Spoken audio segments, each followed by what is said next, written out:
The AKA is going to go live. They're at CHAMPS right now doing a presentation. It looks like it's called Bringing Clarity Out of Chaos. So we're waiting for them to go live, and we're going to live stream the live stream.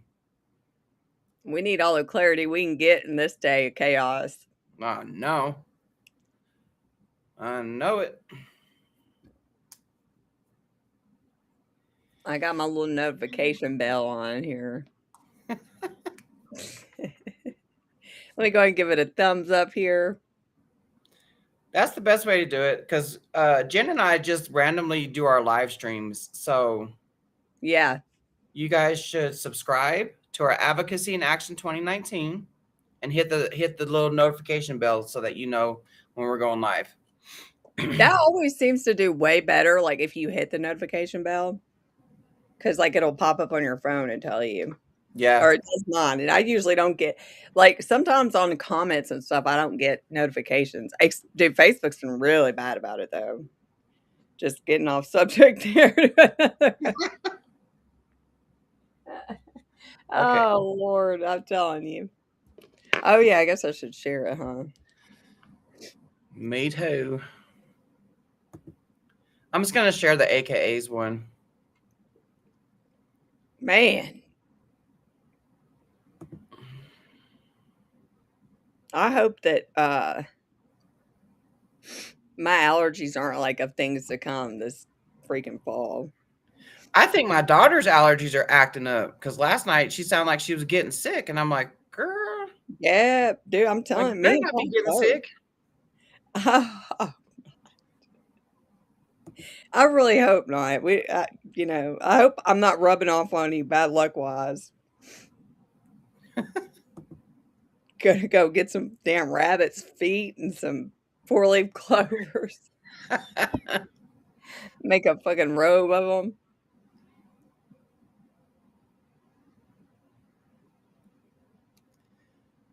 Presentation.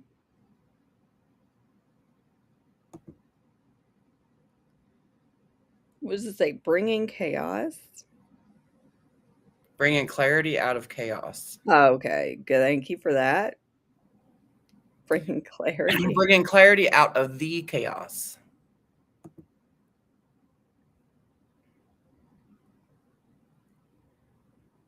God, tell that to some of these mother effers that be commenting on their stuff all the time. God bless America.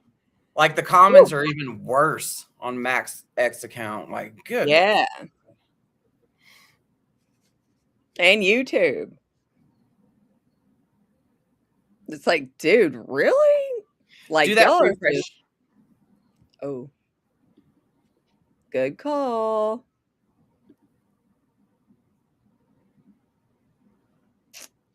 Oh, well. But I did learn my lesson the other day, so. Yeah, I know. Let's go, team. Let's go. Wait, hold on. Let's go.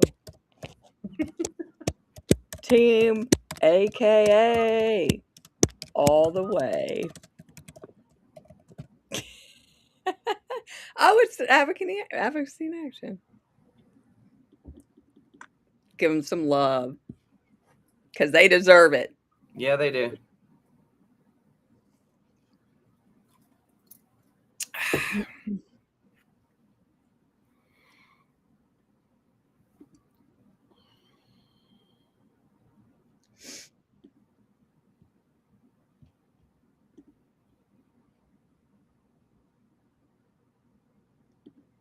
Do you keep hitting refresh? Yeah.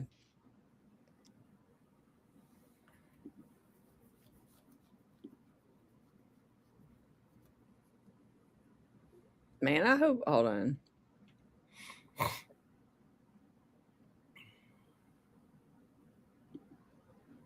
I'm just going to go to the other one just in case. Nope, that one hasn't started yet either. One of them has the chat and one of them doesn't. I don't know if it's because one of them's in portrait and one of them's not. I don't know. But they're both scheduled at the same time.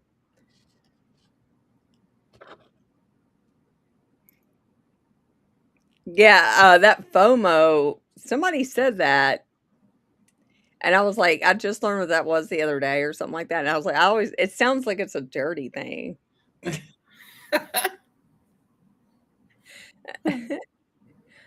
Or like, F around, find out, like that type of thing, I guess. Yeah. Ooh.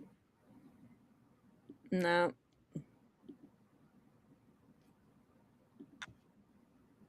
Come on, AKA. I don't blame them. They're probably trying to get ready. I know. It's so chaotic when you're there at the champs. Like Oh, even when imagine. you're in those big rooms, oh my God. It's so chaotic.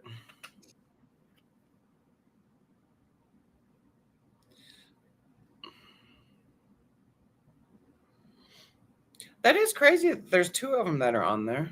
Yeah, unless they're doing like we do and do them portrait mode. I don't know. I'm going to go to the other one just to make sure.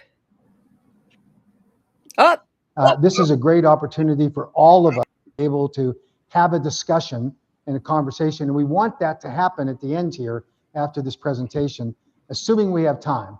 The name is Haddo, like shadow, by the way.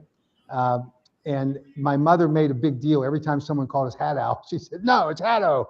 So I don't care as long as you don't call me names like some of the 7OH people do. Whatever you call me is going to be fine. Thank you for being here. We're obviously in a very, very tumultuous time in regulatory things that are happening both at the federal, state, and even at the local levels. And these are challenges that we want to find a way to effectively address as we go forward. And I want to discuss some of the things that are happening purely for the purpose for you to understand some of the challenges and what some of the things that need to be done, that should be done, that you can help us do in order to effectively communicate the message. But we obviously want to bring clarity out of the public, out of this chaos that's immersing us. So the things I want to cover today are the federal scheduling issues, state bans versus regulation, which obviously we're going to be immersed in with the upcoming legislative sessions that traditionally start in January. I want to talk about the charlatans that exist in the Kratom debate. I don't see any of them here, so I can be really tough on them. But I can tell you that there are people out there that are not interested in allowing you as the retailers or distributors or manufacturers of natural leaf kratom products to continue on the marketplace.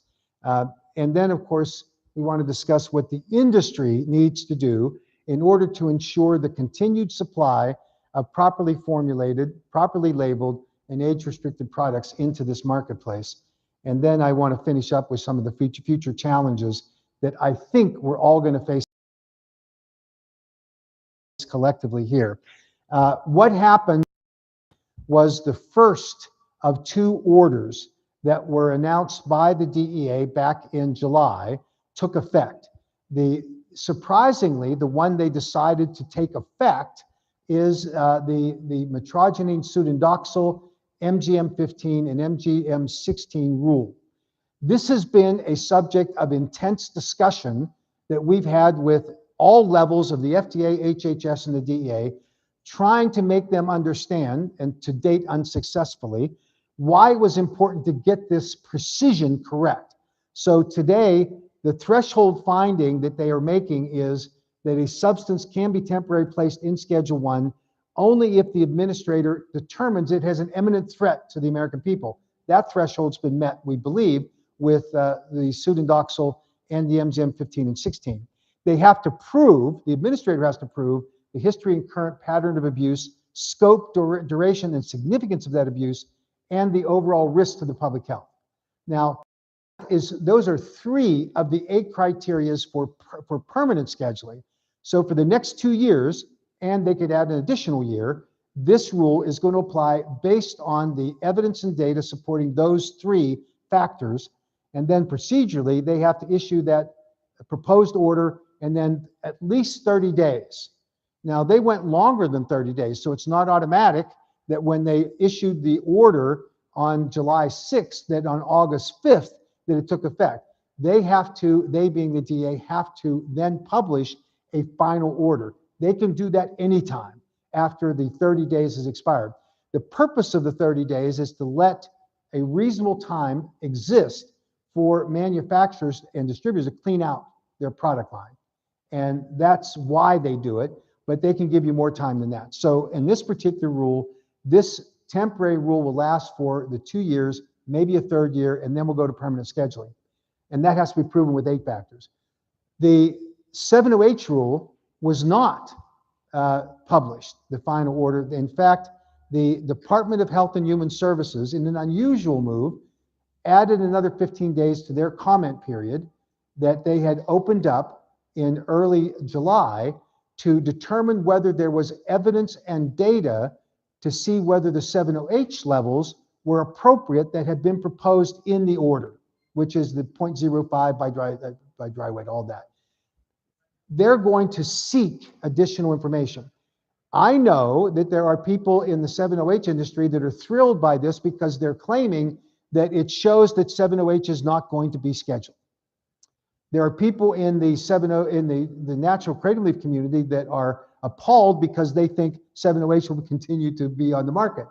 The truth is, no one knows what the ultimate decision is going to be, and anyone tells you that they do know doesn't know what they're talking about, because appropriately, all of these decisions are made in a black box, the final decisions. There are lots of people talking, and we're grateful that FDA, HHS, and DEA have been willing to talk, but the final decision makers are pretty much insulated, getting input from those people that are talking to us in order to get a final resolution. My opinion, and that's all it is that you will see a final order on 70H, perhaps with a modified level of 70H, but probably it may go down rather than up, which would not be great news for the 70H people. So it's just one of those things that happens in Washington, and it's the truth of the matter. What the DEA announced is that under the rule, zero tolerance for any metrogene pseudodoxil in your product. Okay, that's a big problem for us, because we know that much like 70H can appear and be present in natural metrogene products, you can have a naturally occurring level like 70H.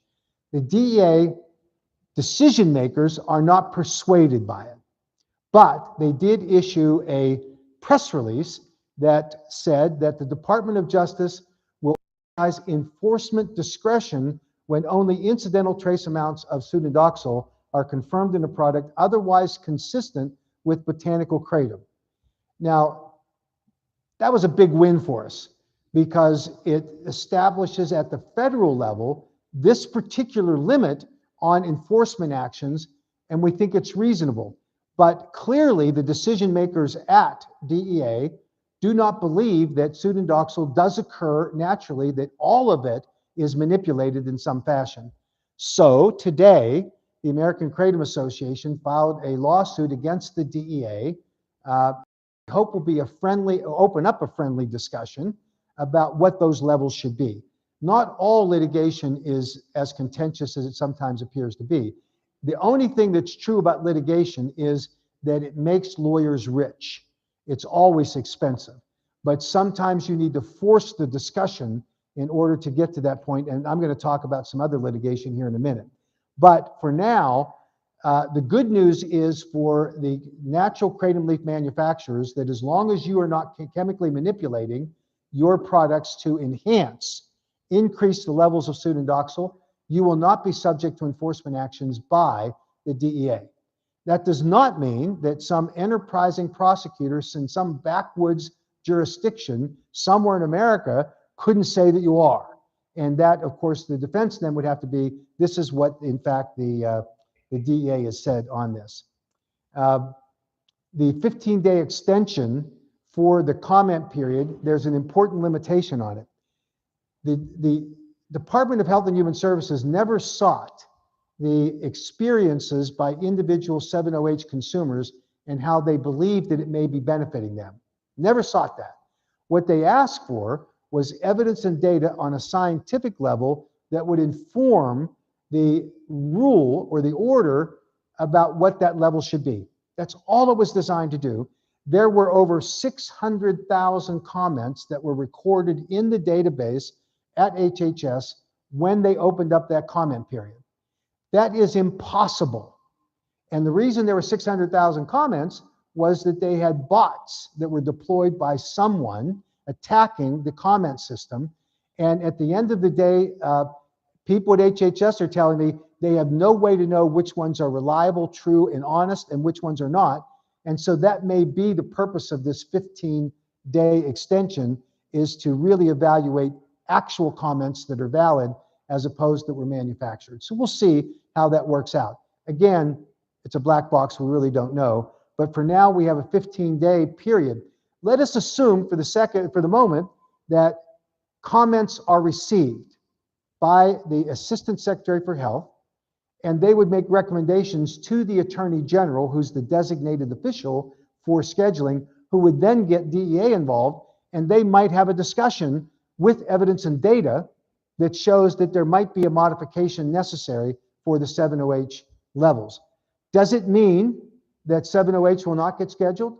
Highly unlikely, virtually unlikely. Does it mean there might be a modification to the 7OH levels proposed? Yes.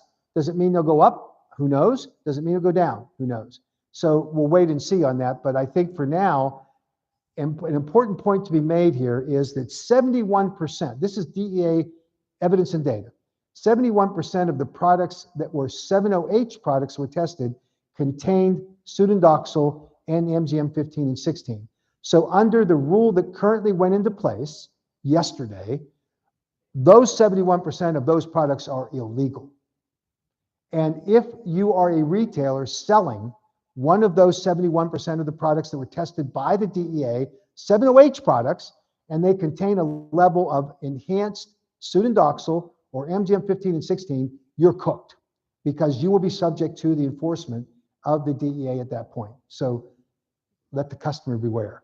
And if you're a retailer out there, a distributor, I would be very careful if you're involved in any way with these products, because ultimately you're going to see that there will be tough enforcement. Typically, after a scheduling order, there are enforcement actions taken so that the Department of Justice can signal strongly their commitment to the enforcement of these products. So I think that once the 7OH issue is resolved, then you'll see those enforcement actions follow. Remember that the whole point, that whether you agree with them or not, and I know that some of my friends in the 7OH industry don't agree with it at all, but whether you agree with it or not, it was the express purpose of the FDA, as expressed by then Commissioner McCary in 2025, when he said the focus was on 7OH. There are people in the 7OH industry who want to believe, and they say it every day, well, natural kratom is going to be eliminated too. That's what they say. You hear it all the time as a drum beat that gets louder and louder and louder, but that voice doesn't mean anything if it's not accurate, not true. And clearly the intent that was expressed by Commissioner McCary, and at the time, Robert F. Kennedy Jr. and the DEA representative at the press conference, their focus is on 7OH because in medical, as reported, 13 times more potent than morphine, and it is the public health threat that exists. They've learned at the FDA that they lost ground on some of these, in the opioid crisis, some of these products that were illegal, not prescription opioids, but obviously illicit ones, that got ahead of them, and that they are targeting, in this instance, the synthetic byproduct that they've determined is an opioid. And we're going to talk about what that definition is, at least from our perspective, what an opioid is, in just a minute. So now, with the federal issue, and I'll add one other thing, we are going to aggressively work on a federal Kratom Consumer Protection Act, which will make modifications to the scheduling criteria and take care of the problem with a conviction for possession, simple possession of a 7OH product. We're going to address that because we think that that's fundamentally unfair. Kratom bans are popping up. In the state of Massachusetts, the governor of Massachusetts, at the recommendation of the Department of Health, determined that she was going to ban all kratom products. At the time that this ban was issued, the legislature had already passed a Kratom Consumer Protection Act. It was in a conference bill on economic development awaiting for Senate passage, and the kratom bill is not controversial in that context of that bill. There are other issues that were being obviously litigated. There was no consultation by the Department of Health that we've been able to find with the legislators in the state of Massachusetts, and they're not happy about that because this caught them blindsided as it did most of the industry. No one knew that this ban was coming. We think it is unfair. We think that the Department of Health failed to meet the statutory requirements in the Commonwealth of Massachusetts to do what they did and initiated litigation against the Department of Health. I heard as of yesterday they hadn't been served, so therefore they didn't have a comment, but hopefully that service will be provided to them quickly. We also had a ban that was proposed by the governor of North Dakota. This one, again, a surprise to us, but he did so because he had reportedly spoken to a family that believed that their daughter had died from a kratom overdose. And that family failed to make the distinction that we're all critically aware of as to what that product actually was. And generically calling it kratom, we think is inappropriate. We've been able to have discussions at the highest level. There was a willingness to listen and to understand better and to accept that there is another side to this story. They formed a legislative task force. The initial going in of that task force in preparation for a special session that will start next week on Tuesday, they were going to have a ban bill, and then we argued for a regulation bill. So the idea was the task force would have one from each. At the end of the task force, there were 2 regulation bills. There was no ban bill. We have since heard that because of the outcry from the anti-kratom people, the sponsor of the ban bill is now going to come in with an amendment to one of the 2 approved regulatory bills. So we're back in the soup fighting a ban. We are going to fight that tooth and nail. At the hearing next Tuesday, before the special session of the legislature, we have the top experts in the field testifying on this issue, and we hope that we get a good regulatory bill out of North Dakota, which will allow us to then have an additional state that we're working on it. But the bottom line, and everybody we talk to that is involved in the legislative process, they're saying 7-OH, we can't tell the difference. We've got to ban this stuff because it's so dangerous, and the outcry is all about these 7-OH products. We have to ban it all because we cannot tell the difference. The truth is they can tell the difference, and they have to appropriately adjust their activities to do that in terms of testing. Their other problem is we don't have the money to enforce it. Yeah, it's one of the regrets that I personally have about the formulation of our Kratom Consumer Protection Acts that we started in 2019, because we made the assumption that the state regulatory bodies who are empowered to enforce at retail point of sale, meaning that if you have a regulatory agency that's already checking with alcohol and cigarettes, adding kratom to the list shouldn't have been that big of a burden. But what we found is that these regulatory agencies, in some cases, acted like spoiled children because they didn't get more money. And as I look back on it, we probably should give them more money, so we take away the criticism that we're not enforcing these laws correctly. And you can enforce them. Now, one of the top level ways to do this, number one, is that you say to the state, every product has to be registered. And once registered with a certificate of analysis documenting from an independent lab that they are meeting the criteria established in the statute, then the state can simply put out a list of the approved products. Then a local law enforcement official walks into a store, pulls out the list and says, is that product on the list? If it's not, there you go, you're out. If it is, then you're okay unless there's a specific complaint. And we have said to these agencies, if there's a complaint, require the manufacturer to give you an updated certificate of analysis done again by an independent lab.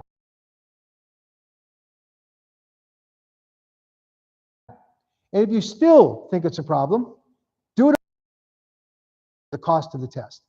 Don't burden the taxpayers with it. We've had few states take us up on it, but clearly we need to give them more tools on enforcement. And the bottom line is you can test for it, you can tell the difference, you just have to give the tools to these officers. So right now, the fight that we're involved in terms of fighting back with these lawsuits, we filed lawsuits in Florida, we filed lawsuits in Ohio, we filed them in Massachusetts, and at the federal level. More may come. This is essential sure that the regulators understand that we're willing to be partners, but we're not going to be just blown over. We're going to fight back when we need to, and these lawsuits are needed at every level to the extent that we have a credible basis to do so. In the state of Florida, as soon as we sued the Department of Agriculture, they came and had a discussion with us and we settled. Now we have a new rule that just got published and we may have to go through that same process, unfortunately. So part of the litigation that happens does then engage in discussions. The same thing happened in Ohio. With the Board of Pharmacy, they came and settled with us. But there's another issue with the Department of Agriculture that we are now going to file a lawsuit against them. And there's another issue with the Department of Health. You have 3 agencies in state government that have the most convoluted, distorted, and conflicting views about what the rules should be for kratom, that it's astounding that that could happen. And yet it does. And that, I think, is laid at the feet of the governor, who hasn't been willing to really work on this. So that regulatory scheme at the federal, state, and local level, we're going to have to pay attention to it. We will pay attention to it, and we're fighting for you every day to have access so the consumers have a set of products that are safe, properly labeled, and age restricted. So who are the charlatans in this industry? First guy here told me I had a thing here. This guy is Representative Rick Townsend. For the last 3 years in the state of Georgia, he has shown up with a ban bill, and he's fought for it. In the last legislative session, he had a ban bill. When it was made clear to him that he would not be allowed to pursue a ban bill, he came in at the last minute with a committee substitute. I'm sitting in the committee room, as are all the lobbyists, all of the kratom advocates, and the committee members. And what happens in the state of Georgia when a substitute bill is submitted, it pops up on their web system, so I can look at it on my computer, my phone. The committee members can do the same thing. And for whatever reason, they couldn't do it. There was a glitch in their system. And so the committee chairman asked Representative Townsend, describe to us the major points of your substitute bill. And he proceeded to say it. He didn't like it because he wants to ban it. What he did not tell them, the committee chairman asked for the major parts of the bill. He didn't tell them that his bill had a restriction on the kratom products sold that had to be derived from kratom raw materials grown in the United States. He didn't share that little tidbit with them. That's a ban. He knew it. He didn't care. Now, Representative Townsend says, oh, I didn't do that. It's on the record. It shows. He didn't get his ban bill passed. The Speaker of the House, thinking, because he's got to manage legislators, this is a little bit like my house. I have to manage my kids, and now I have to manage my grandkids. And so if I got one that's a problem, I try to give them a reward so that they'll behave better. And so the Speaker gave Representative Townsend a little bit of reward, hoping he would behave better. He made him the chair of the Blue Ribbon Committee on Kratom Exposure for Youth and Other Retail Substances. And I got to tell you, this is a kid that just found the present under the Christmas tree. And so he's held 2 hearings. Those 2 hearings were so biased, they were unbelievable. He got to select who got to testify. In the first hearing, there were, I think, 12 witnesses, of which 9 were anti-kratom. In the second hearing, I got invited to speak. There were 2 dozen kratom advocates who signed up to speak for the first hearing that did not get to speak because they ran out of time. He invited 3 anti-kratom advocates, and ignored the pro-kratom advocates and left them only for the end of the meeting during public comment time. And I went after him. I went after him hard. And I told him it was biased, it was unfair. He said, oh, no, it wasn't, no, it wasn't. And out in the hallway, he was asked, he said, well, tell us, Rick, why did you not invite some other people to balance it out? And he said, I've done every person you've asked for me to be on it. Well, you're not supposed to have to ask. If a person shows up, signs the register, it's on the record. And his excuses are lame, they're ridiculous, but that's Rick Townsend. So I'm going to talk a little bit more about him. Senator Mike McKell from the state of Utah wants to ban kratom. This is a guy who stood before the interim committee testifying about his kratom ban bill, and he said, when asked by one of the committee members, what about this FDA dose finding study? And Senator McKell said, that was paid for by industry. He said, they'll try to tell you something else that was paid by industry. I'm sorry, it was called the FDA dose finding study. And there was some skepticism that was in the voice and the nonverbal gestures by the committee person asking. He saw it. He's not dumb. He's just nuts. And so at the end of the hearing, he holds up his phone dramatically, and he said, I phoned a friend, and I have confirmed the FDA dose finding study was paid for by industry. That's a lie. Now, did he ever go back to the committee and say, you know what, I made a mistake?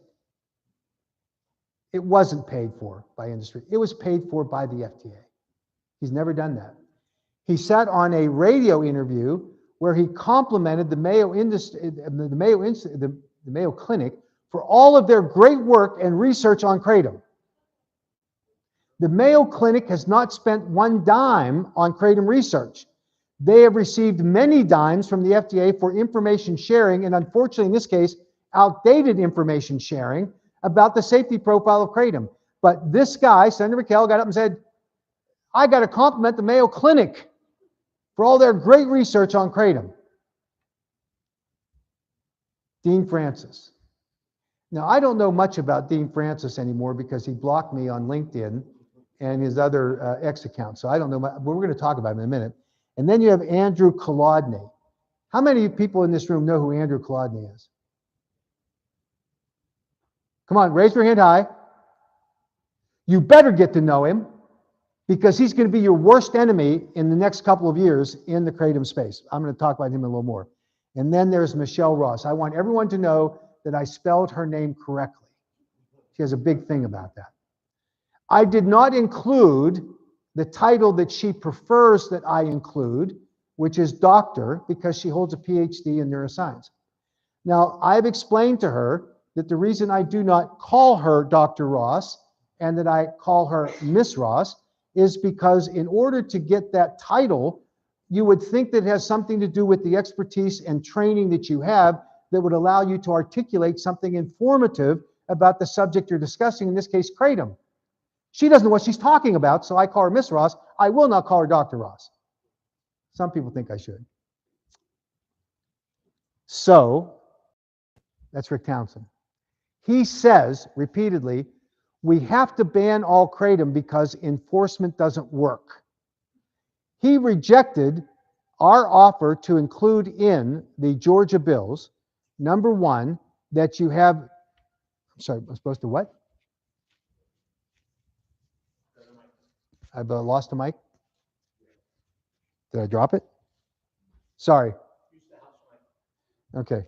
So, is this better? I'll yell louder. So Representative Townsend says that there's no enforcement. We propose to him that we give him enforcement tools, including a excise tax to fund it, including the registration with a web page so that it's easy for a local law enforcement or anyone to go out there from an agency and tell what's approved and what isn't. We offered it to him. He rejected it. And then he has the guts to stand up and say, well, we can't enforce this. He criticizes the enforcement in the state of Georgia, despite the fact he had offers to do all of that. When he was asked about his bill that include very little law enforcement, by the committee member, Senator Glass, in the Senate Health Committee in Georgia, directly asked, how are you going to enforce this? He didn't know. And this individual that's whispering to him, we actually have the picture. Anybody know who that is? His name is Matt Wetherington. Matt Wetherington is the leading trial attorney filing cases against kratom manufacturers for wrongful death cases. He is a big contributor to Rick Townsend. He's the one that Rick Townsend relies upon for all things about kratom. He goes up and whispers to him, tell them it's local law enforcement. Townsend didn't even know. This is crazy, but it's what they do, right? And Rick Townsend is obviously an embarrassment in that sense. What Rick Townsend did not do in his blue ribbon committee to examine youth exposures to kratom is to have an examination of what happened in Walker County, Georgia, where there were 5 children taken to the emergency room, where the emergency room doctors unanimously concluded that they had experienced a kratom overdose. A criminal investigation was started because the Walker County Sheriff knew that it was illegal to sell kratom in the state of Georgia to middle schoolers, right? So when that happened, I called the sheriff and I said, what if you sent the material that was recovered at the scene where these kids got sick and send it to the University of Florida for testing? I said, we would be glad to reimburse you for doing that. And the sheriff said, great, I'll do it. He sent it to the lab. They tested it for 140 drugs, I think. All came up negative. Tested it for kratom. Came up negative. They were candy dots, consumed by these kids rapidly in a very short period of time. And it produced what the Mayo Clinic calls dumping syndrome. You get sick. You pass out. That's what these kids had. So has Representative Townsend invited the doctors in the emergency room to come to his committee and explain what the hell they were doing? How could they have come to the unanimous conclusion that these kids suffered a kratom overdose? It's on the public record that they made that decision. But that's embarrassing, right? And Rick Townsend's not going to do that. Senator Mike McKell. He refused to talk to anyone in the industry. He refused to talk to the American Kratom Association. Now, he doesn't like me personally, so we asked Matt Salmon, former congressman from the state of Arizona, who's our chairman, to go and talk to him. He refused to talk to us. He refused to talk to any of the kratom manufacturers based in Utah. He just said, we're not going to do it. His current position is that I don't think we can trust the kratom industry. Now, this comes from a politician, and I don't know if you've looked at the latest Gallup polls about the esteem that's held by people in their political leaders, but it's not very high. And worse, he's an attorney. And he says he can't trust us. Pretty bizarre.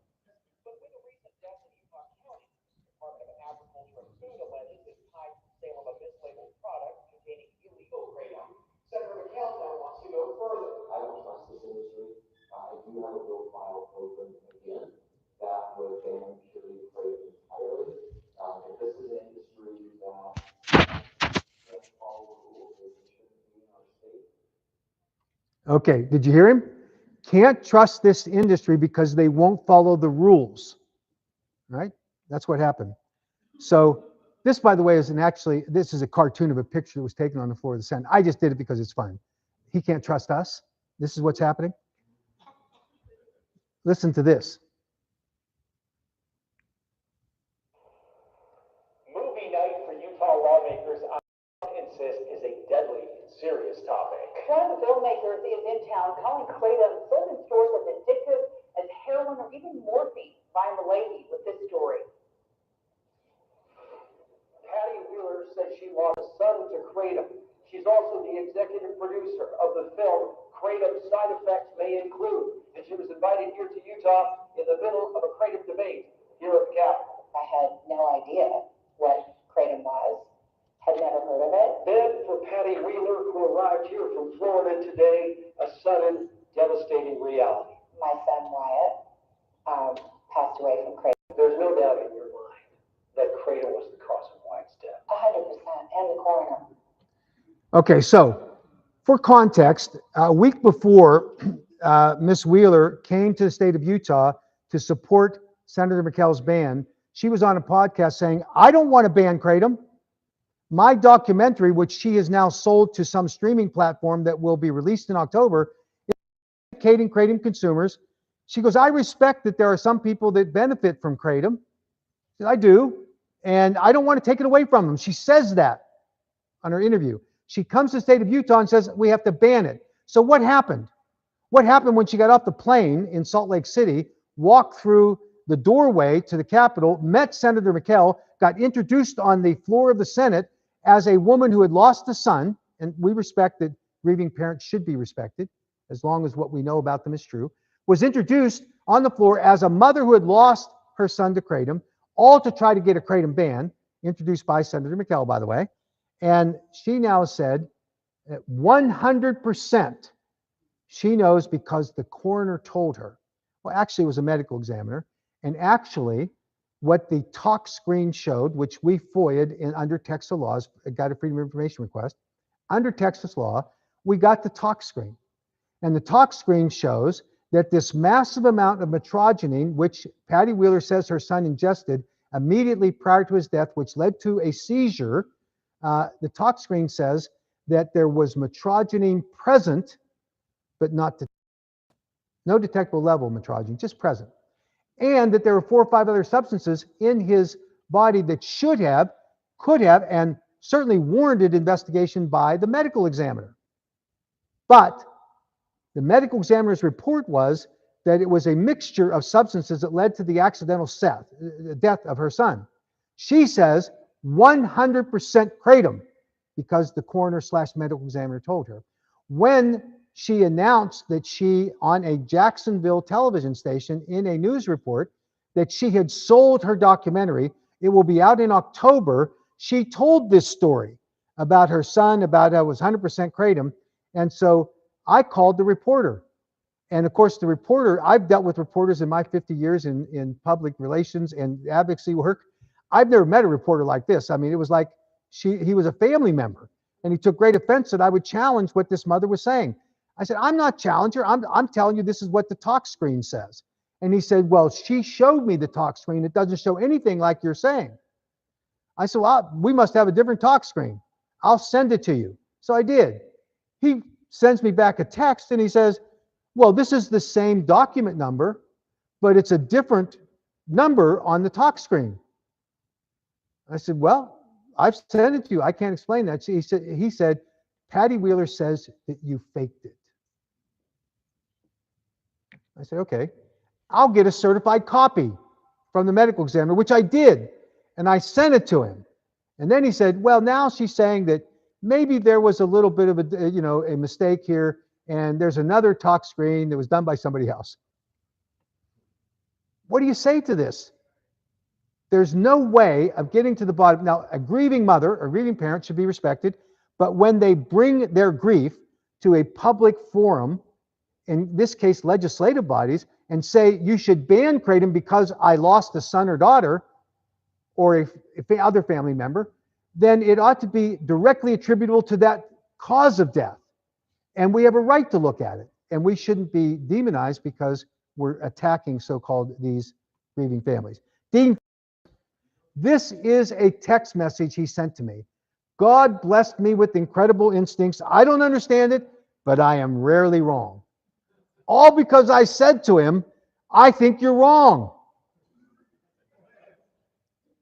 God doesn't think he's wrong. Dean Francis, in a press release in starting his group End Kratom Addiction, he's anti-kratom, put out a press release that said, the kratom industry hates me because his son's addiction had nothing to do with extracts or 7-OH. It had everything to do with just kratom powdered leaf products. On April the 1st of 2026, his press release was on December, I think the 18th of 2025, in preparation for the Virginia legislative session. Then on April 1st of 2026, just a couple months later, Dean Francis does an emergency call and gets the operator on the phone. The operator asks, "What's the emergency?" He said, "My son is psychotic. He's in a rage. He's going to hurt someone. I've taken his car keys away from him. He came into the house with an empty whiskey bottle. I found more empty whiskey bottles in his car." He said, "He's on 70H. Wait a minute. He just said that it had nothing to do with extracts or 70H. His son, a couple of months later in a 911 call, he's saying to the operator, "My son ingested 70H. The operator said, "What?" He said, "What's 70H? And then Dean Francis gave him a tutorial on the effects of 70H and how his son has been taking it and that he's hallucinating and that he is acting in a rage. But it had nothing to do with 70H. 3 weeks after the 911 call, at a ceremonial bill signing with Governor Spanberger in the state of Virginia, where Dean Francis had advocated for a full ban on kratom products in the state of Virginia, there was a signing for a labeling instruction, which we don't like because it doesn't conform with federal statutes on dietary supplement labeling. There is a labeling instruction bill, and you see Cameron Francis, Dean's son, Dean, you see Assemblymember Cole and Governor Spanberger. Now, I do not have a transcript of what they said because there was none taken. I was not able to be the fly on the wall to listen in. But does anyone think that Cameron said, "Oh, by the way, 3 weeks ago, my dad had to call the 911 because I was hallucinating on 70H"? Of course that didn't happen, because they are peddling disinformation along the way and trying to sell it and acting as pure as the driven snow and driven by God in doing so. It's the way that they're approaching it. I have said multiple times that Senator McKell and Dean Francis have one objective, and that is to get in front of a television camera. And here they are at the top of Mount Everest, having climbed all the way up there, and they're kissing an albino yak on the lips with a television camera there. Now, that didn't really happen. But that's what they're up to. They're seeking a camera, and wherever that camera is, they're going to be there, I guarantee it. So our friend Andrew Kolodny says that kratom is an opioid. What we know from the science is that kratom contains opioids. This was determined by FDA in 2018 after a study, and they issued a public statement, quote, "Kratom isn't just a plant, it's an opioid." Referencing a statement made by FDA Commissioner Scott Gottlieb in 2018 that has been roundly discredited by the science. Referencing not a study, as Dr. Kolodny, and you would think he would be more precise, but rather a phase analysis that was a computer model developed by FDA scientists to determine that kratom was an opioid. And so that's all been debunked, but yet this happened just in June 23rd of 2026, testifying before the legislature in Suffolk County, New York, and this man says it. Now, he made his career, so that you know who Andrew is. Dr. Kolodny made his career in suing opioid manufacturers, and after the settlements were issued, he was a product liability, wrongful death. He made a lot of money on that. In one case, he was under oath. He had to admit that he made nearly $1 million just testifying for it. Then he became a consultant to state and local governments for the use of the money that was coming from the settlements. And now he's become a consultant to opioid advocacy groups. But that's all drying up. The problem has been addressed. It's been largely resolved specifically with the methodology which opioids were made available to the public. So now he's turned his sights to kratom. And that's what he's doing. Now listen to this one. It's an opioid agonist, correct? It's an opioid agonist, which is exactly right, which is why it's an opioid. If a drug activates the opioid receptor, it's an opioid.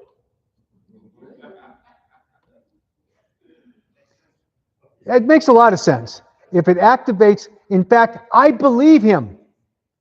I, for the sake of argument, believe that Andrew Kolodny is right. Cheese activates the mu opioid receptors. Cheese is an opioid by his definition. because remember, it just has to activate them. And there are compounds in cheese. And by the way, this is backed up by a peer-reviewed published article saying that those compounds in cheese activate the mu opioid receptors. He calls it, Dr. Kolodny, an opioid. Soybeans are an opioid because they activate through these soy morphines the peripheral mu opioid receptors in the gut. You have your mu opioid receptors all through your body, by the way. It's not just in your brain. So soybeans are an opioid.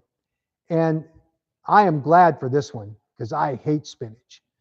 But spinach is also an opioid because it causes these riboscacolin peptides derived from spinach, which activate the mu opioid receptors. This is the way that these spinners of disinformation create a narrative that's false. And when I confronted Dr. Kolodny directly, he sat there with a straight face and said, Mac, it is an opioid, I promise. Okay. Yep, listen to this. So I work in I'd rather not say which specific hospital here in Suffolk County. And my work in the hospital is to see patients at the bedside when there's an addiction problem or a psychiatric problem. And I've been called to cases of patients admitted to the hospital for a medical problem or a surgical problem or a psychiatric problem. And during the admission, the patient went into full-blown opioid withdrawal. And it was baffling to the providers because when the patients came into the hospital on urine tox, they were negative for opioids, yet they're going through opioid withdrawal. No different from what a heroin user would experience. The patients were telling their providers they think it had something to do with the fact that they had stopped taking their kratom. These were the cases that I've been called to evaluate. And in some of these cases, the patients are currently taking kratom leaf products or the kratom extracts. In other cases, the patients were taking 7-hydroxy products, but in all of the cases, they had started with the powdered products and then ultimately moved to more potent or more concentrated forms, which is what you see with opioid addiction. Okay, so my opinion, this is his confession. It could have been done in the confessional at church because he had testified in Georgia that every single patient that he has treated since returning to treating patients came across the threshold. Every single one was addicted to kratom. That's what he said. Under oath, well, they didn't swear him to under oath, but you would think he would know that he should tell the truth in front of a committee. That's what he said. And now he comes up to New York and he said, well, understand what my return to treating patients means. I am called in to consult with doctors who have identified patients that are struggling with kratom, maybe 7-OH, likely 7-OH, but that's what I'm called to. So 100% of his patients have already been screened by another doctor. So is it any surprise that he would say and mislead the Georgia Legislative Committee to say, how dramatic this problem is? 100% of my patients now are coming in are kratom addicted. And then he confesses, well, it's because I'm called in to consult with those cases after they've been pre-screened. This is who we're dealing with. And in my opinion, this is not the kind of expert that anyone's going to rely upon. This individual, by the way, during his experience in testifying in product liability and wrongful death cases on opioids, was on a couple of occasions, and we suspect many, many more, started talking outside of his expertise, and he was formally sanctioned on a Daubert motion saying that his expert testimony had gone beyond the scope of what his authority was. This is what he does. He did it in front of the Georgia legislature, and he's doing it around the country. Now, Ms. Ross. Ms. Ross has stated that she is the most qualified researcher on kratom and 7-OH in the world. I think she really meant the universe. She believes this. She expresses it. She told a legislative committee she is the most experienced kratom researcher that they could rely upon for all of their evidence. She says all natural kratom leaf will be banned because 7-OH is produced in the liver. She said that. The most experienced, trusted kratom researcher in the universe said that, repeated it over and over to try to incite natural kratom leaf consumers to join the crusade to try to derail the effort that was going on to schedule 7-OH. Her belief was that you will trigger a scheduling of natural kratom leaf because 7-OH is produced in the liver. Now, the statement is technically true. 7-OH is produced in the liver from the ingestion of metrogenine. What she fails to leave out is, fails to recognize, is that that process is so slow that by the time it gets to blood plasma levels over an extended period of time as your body metabolizes 7-OH, it never gets above the threshold level that's established in the rule or the order, which is 0.05%. This is milligrams, I'm sorry. This makes no sense. She wants you to believe that you are getting the same 7-OH commercially available product because your gut produces it. It is, in the parlance of attorneys, a lie. And yet the most trusted researcher in the world said that. She said the DA will ban all natural kratom products because all kratom products have pseudodoxil. Well, the Department of Justice contradicted her by saying, we're not going after those trace levels. But again, she was trying to incite people in order to join this parade. She actually, through the Seven Hope Alliance that she represents, started working hard to try to get people to make comments on the HHS Assistant Secretary for Health by telling them that this was true. And so you had hundreds, if not thousands, of people that were misled. There was, in the Seven Hope Alliance group, so that everyone knows, an effort to use a witchcraft spell, lighting candles and saying seances of some sort, to turn the regulators in Washington to their side. I've seen a lot of things work in Washington, but witchcraft ain't one of them. And I'm going to talk about one that does work here in just a second. So the question is, what does the industry need to do now? Clip. How ubiquitous these products are. They really haven't been tested properly for safety. And the former #1 Acura salesman in the country readily admits. So 7-OH hasn't had any human trials for regulations or anything like that? That is correct. Yeah, I mean the human trials have been people choosing to use it. So what do you think John Oliver in this pose said next? You cannot use consumers as guinea pigs for your testing of products. And yet that's what Vince Sanders, the person there, who is one of the premier, largest 7-OH manufacturers in the country, actually said. So our future challenges. After a cocaine teen died from a widely available drug that faces few regulations, loved ones and medical experts are pushing for change tonight. The drug is called kratom, and it's often sold as drinks, shots, powders, tablets, capsules, and gummies. In small amounts, kratom is a stimulant and is often marketed as an energy booster or a tool for managing anxiety. But in higher doses, it can have severe effects or even be deadly. Kratom is not federally regulated, and while it's not fully regulated on the state level either, in Minnesota, a new law did go into effect in August, raising the legal age to buy kratom from 18 to 21. And Northern News Now's Kyrie Johnson spoke with locals who want more action on this crisis than medical professionals who say they see this ruining people's lives every single day.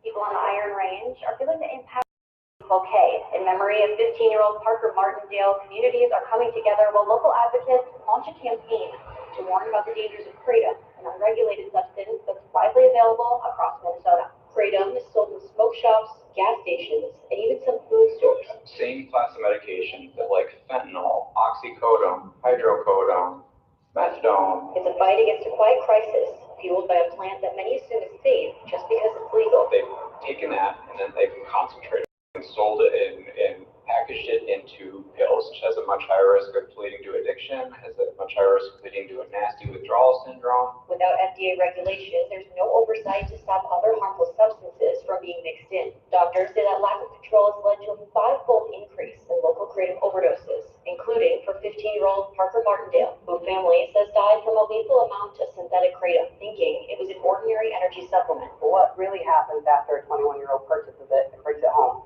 especially when it's marketed like a 5-hour energy drink? Now, his family and local business owners are turning their pain into a mission to save others. Not having accessible places where you can go get help, find resources, go to meetings, that adds to that number. In the meantime, Parker's family has started a petition to ban kratom sales locally, but doctors warn of a double-edged sword. The concern is that as regulation increases, that these things go away. And where do they turn?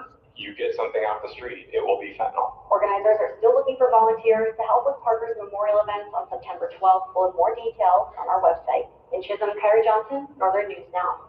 The Parker's Memorial event will start at noon in Cloquet. It features food trucks, prizes, keynote speakers, as well as free Narcan education, before then wrapping up with a memorial drive to dedicate a skate park bench in Parker's honor. 2 nights ago, that story aired. 98% of that story was claiming that kratom was the problem. The truth was this kid took 7, right? So how do we contain this? This is the problem that we are facing as an industry.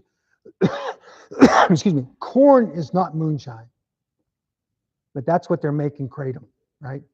They're saying that it's 7-OH. Anti-kratom lawmakers, excuse me, point to selling kratom at gas stations. They demonize the point of sale. This is where the director of the National Institute on Drug Abuse says that we need to have it accessible because of the stigma associated with addictions. At the point of sale, it ought to be easy for people to get something that's safer, that helps them get off of opioids. But yet you hear this constantly, the demonization of the retail sales outlet for kratom. Anti-kratom people point to kratom manufacturers for their advertising appealing to children. We have to do better as an industry in order to protect consumers. And so we implore you to look at this, evaluate it, and we're going to be discussing it at the next Leadership Summit in Washington, D.C. in October. Anti-kratom lawmakers claim kratom products are too strong. And of course, we know that most of those are 7-OH and the derivatives from it. Some of them are kratom products, too high a serving size concentration, and we're going to have to get our arms around this in order to make sure that we address what the anti-kratom people and lawmakers are saying. We will continue to see the addiction recovery directors, center directors, plead with their local legislators to ban kratom because of the increase in the number of addicts in their clinics. But of course, we know that they're talking about 7-OH. They just don't draw the distinction. They blur the lines. We will continue to see medical examiners who will expand their claims, claiming kratom is the cause of death. And this is hand-to-hand combat. We've got to be fighting with them, with experts, showing how their evaluations of these deaths are incorrect, and we need to fight back as hard as we can. Kratom critics say there isn't enough science on kratom. We need more research. I recommend that everyone go to Kratom Index and see the most comprehensive kratom research resource that's freely and readily available to everyone. There are over 1,600 articles. These naysayers who get in their white lab coats and say we don't have enough kratom research, they don't know what they're talking about, because there's plenty of research out there. It doesn't support what they say, perhaps, but we need to obviously be prepared and fight back on this. And I want to talk just a minute about this. All of you have probably seen the New York Times hit piece where they said that the kratom industry people have attempted to improperly influence the decisions that are made in Washington, D.C. about kratom. And they point specifically to the investment by Mark Wayne Mullins in Botanic Tonics as evidence of there being a influence peddling and buying in Washington, D.C. They point to contributions made by kratom and some kratom combination kava products being made by J.W. Ross Botanic Tonics to the MAHA PAC, to Make America Healthy Again. And they point to contributions to Secretary Kennedy's prior presidential campaign. And they claim that there is money that's just flowing freely, and that bought. That's the conclusion of the New York Times article. It bought the successful decision by the FDA and by the HHS and the DEA. So here's the fact of the matter is, the New York Times reporter interviewed me about this issue.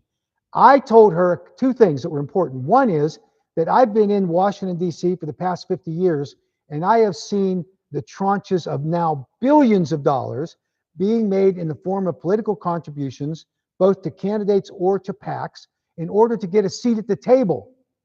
I have personally represented clients over my 50 years who have made such contributions, which only got me a seat at the table. I never found one instance, maybe there was one, not more than one instance, where it made any difference, because ultimately it comes down to science.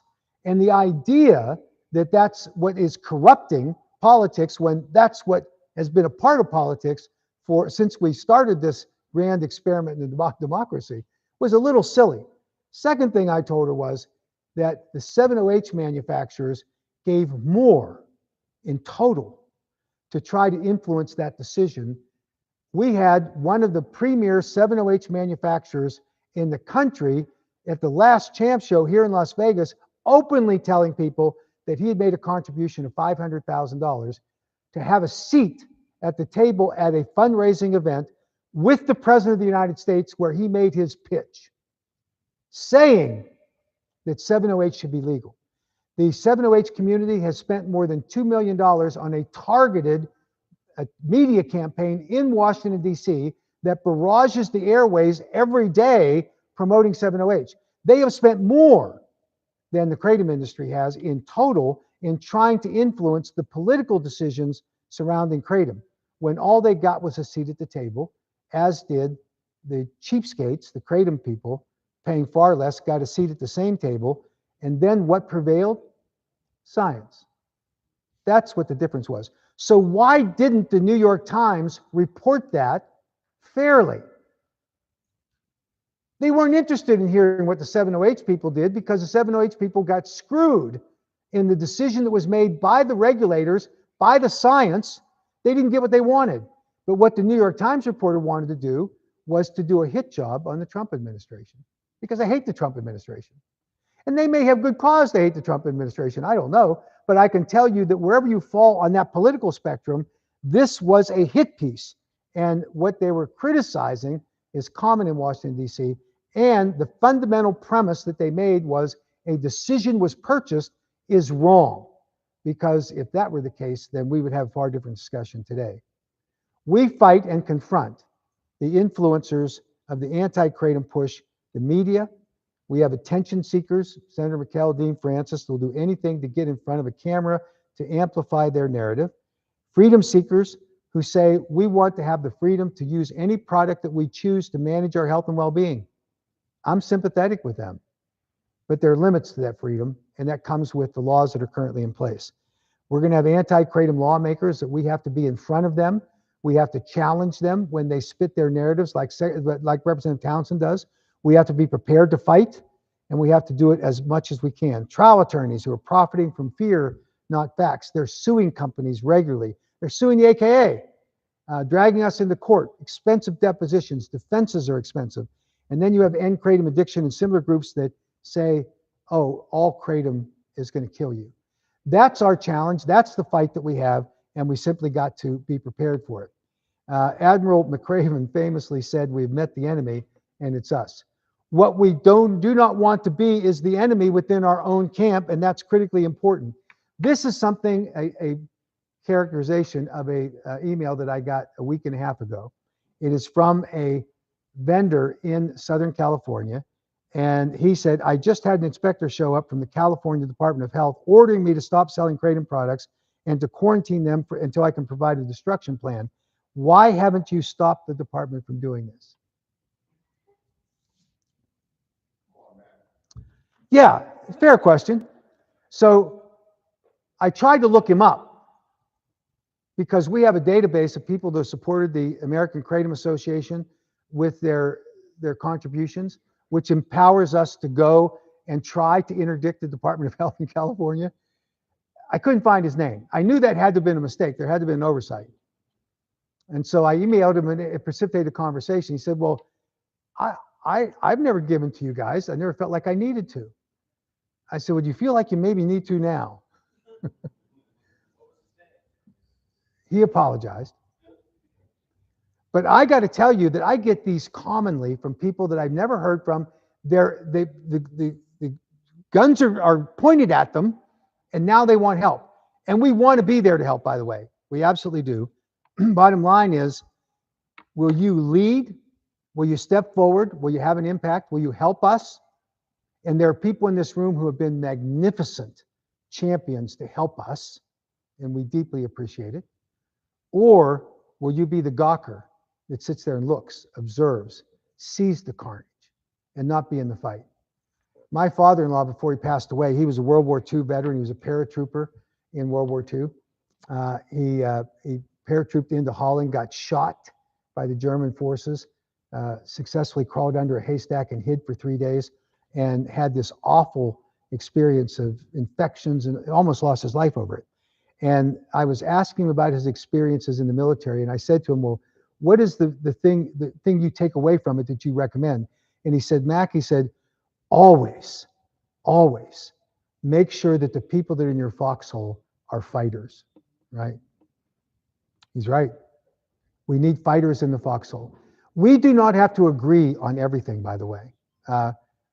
We disagree oftentimes within the family, but we have to unify behind the one core message, and that is that natural kratom leaf products that are formulated in a way that makes them safe, that are properly labeled, and that are age restricted, and we give the tools to states and federal government to enforce those, is the pathway for retaining those products on the marketplace, to allow consumers to have the choice, informed choice, to select products that help them with their health and well-being.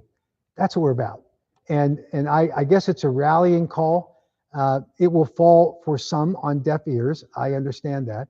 I hope for those that are listening that it will motivate you. We in the areas where we disagree, we may continue to disagree, but our universal, larger objective, I think we share, and we welcome all to get in the foxhole with us and fight with us. So with that, I'll stop. I think we have just a couple of minutes, maybe 5 minutes for questions. If there's a burning question that you want to ask, raise your hand, and I'll repeat the question and then provide an answer to the extent I'm able to do so. Yes, sir. Thank you again for everything you do. I just want to ask a question. I see what's happening with pseudo MGM, and I see also what is likely to happen with CHAMPS. And I think for the most part, that is a great direction for us to move in. My biggest concern is, how do we stop this from then going towards kratom extracts? I know that voice. I understand we're all Same. in the capsules and that's natural form, but I've seen the creep of the legislative creep happen over and over again in this industry and in multiple industries. What do we do to prevent that? How do we educate when we barely even talk about it? So great question. And all of you heard the question. So here's the bottom line to answer that question. There are some things that are completely out of our control. And those things we just have to do the best we can to mitigate the damage they create. And those are things like somebody getting in and raising objections about kratom that are, they're heard, they're not valid. Those things we cannot control other than answer. But the things we can control is that we make sure that we sell products in the marketplace that are properly formulated, that are properly labeled, that aren't attractive to kids, that don't do things that cause damage. That thing we can control, because that's what leads to the attention. Regulators have their scope of attention and they get bad actors and they say, let's go look. The thing that helps us the most, and it will for the immediate and long-term future, in my opinion, is that the scheduling recommendations are based on 8-factor analysis, which requires rigorous testing. And the testing based on that group of scientific papers strongly supports kratom remaining on the market. And nothing is better than what happened on June 1st with the NIH with their investigational new drug application. Because to get that, and they all know it inside the DEA, to get that, they had to pass an IRB, Institutional Review Board, documenting that the patients in that study, in that clinical trial, will not be put at unreasonable risk of injury. They passed. So you've already got good evidence that will be hard to overcome when they do an 8-factor analysis if there is a proposal to schedule kratom. So nothing's absolute, no, not zero risk, but the things we control are the things that we're out there drawing attention to ourselves with bad actors. And I'm telling you, some of the bad actors are sitting in this downstairs in that exhibit hall. Kratom manufacturers, they're making bad products or package them wrong or whatever. So we need to figure that out. One more question. Yes, sir. In regards to his question that he has, and the position that you made about the guy that has the same haircut that I have to be wherever the guy is. Representative Townsend, my good friend. Yeah, very good friend. Anyway, you said that they gave him, you reward that behavior, right? To helpfully keep control of that. Why isn't that something that we can do as creative importers and bringing in and manufacturers ourselves? Why not go above and beyond, starting with track and traceability all the way from the seed, all the way through the kratom extract, but instead of the way kratom is being brought into the country right now, which is not proper, let's bring it in so it does clear customs with testing involved in it already that matches the third-party testing here. So whatever those parameters may be, 0.050 or whatever that 7 or regulation that comes out, if it comes from the kratom extractor from the beginning that way into the United States, now we have that fighting chance. So instead of giving them something to come after, say, well, we know that it's coming into the country the way that you have deemed necessary. Now, when it goes to the manufacturers, it's at the manufacturer's doorstep, already legal in a way that's accepted by legislation. Is that not something we can get behind and we can, like, there are people saying, fuck that. But that, there are people doing that now. There are, but if you look at any kratom kilos that are coming into the country right now, they're not declared correctly.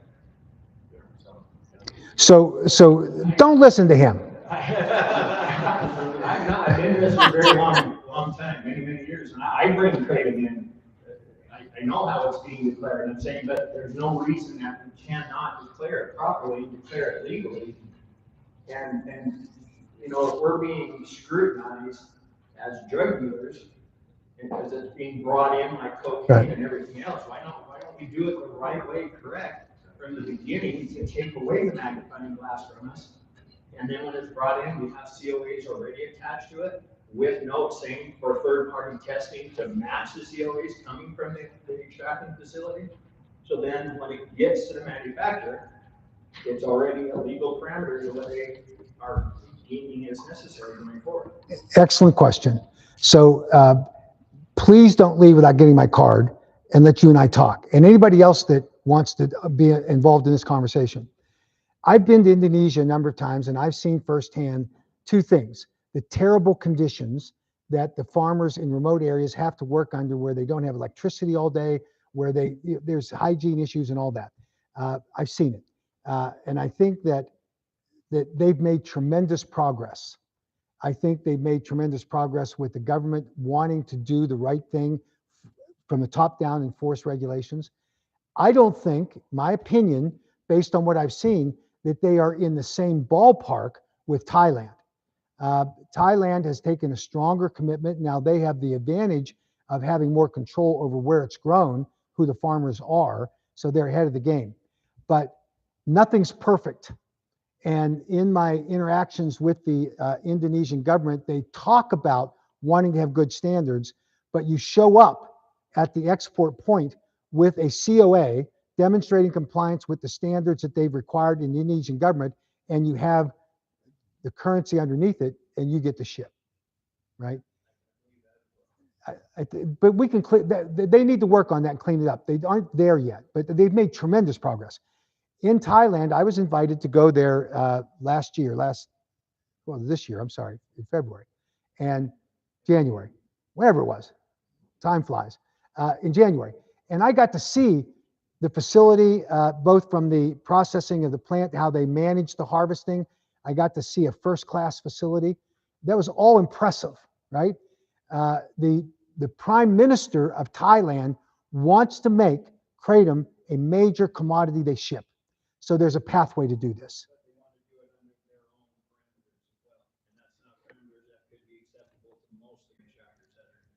So that's why we need to talk, because I don't know who's right on this issue yet, but I want you to be involved in this. I have weekly conversations with the Thai people that we're making progress.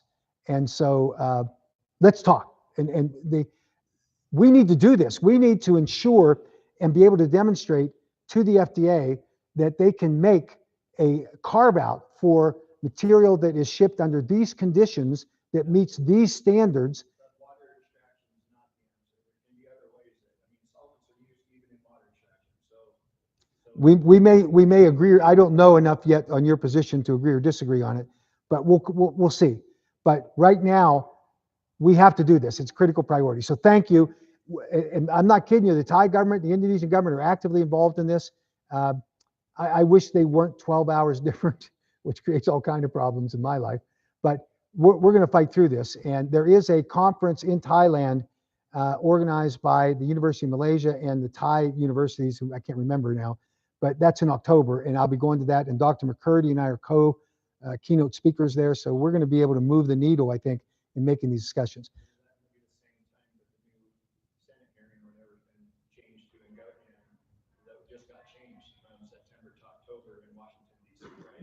It's later. The Thai thing is later. We're all good in October. So thanks to everyone. I'm glad to talk afterwards. I know you got to get back down the floor and start selling things so that you have money in your pocket so you can say, I want to be a leader, not a gawker. Help us. The tin cups rattling. We appreciate all of your help. For those who have done it, join us. Thank you so much.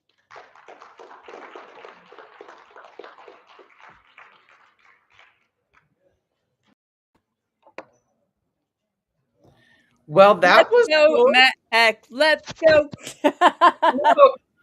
I was over here cracking up so many times. Oh. There's Max Gut. Hey, ain't nothing wrong with that. I know it.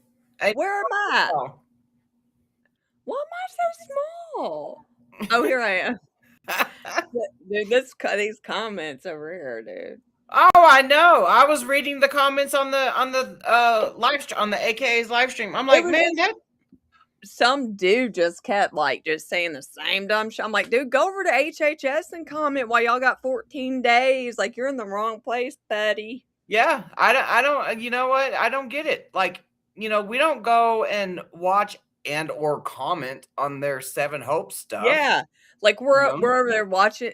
It's like they hate Max so much, but yet they come watch his videos and then comment, and to where they're the #1 fucking commenter or whatever. Yeah, I know. It's like, and then they always repeat the same shit. Yeah, we already know about. I was like, dude, beep bop boop. We're tired of the bot. Like, dude, you sound like a freaking just a broken record.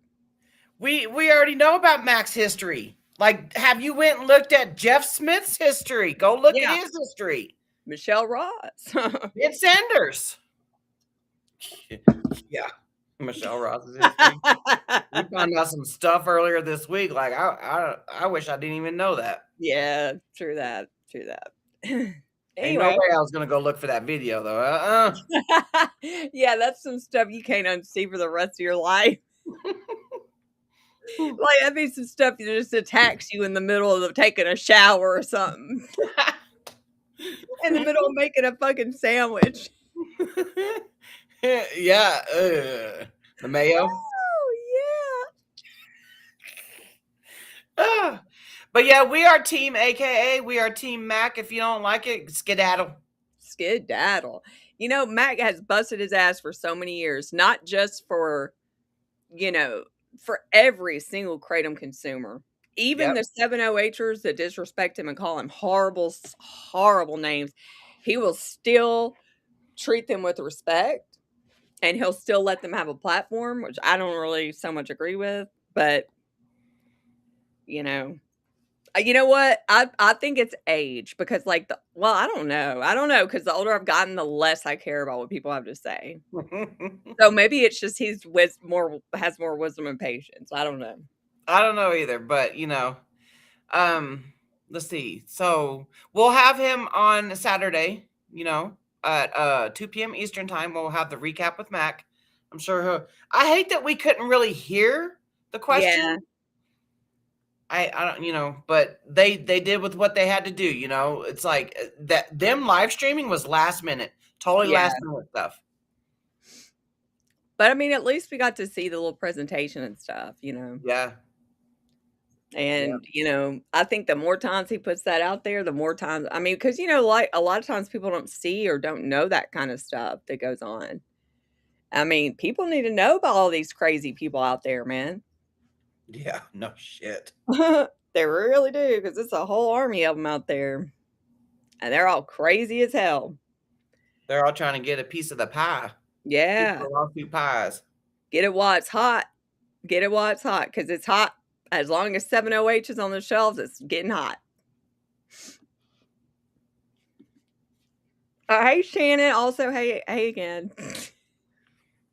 Hey, Shannon. Yeah, if y'all have any questions on Saturday, bring them. Yeah, bring them on. Bring them on. But, okay, I am totally done for the day. I have had a long day. Yeah. Okay, well, we'll see y'all on Saturday, and y'all have a good rest of y'all's day. Yep, 2 p.m. Saturday. Recap with Matt. See you.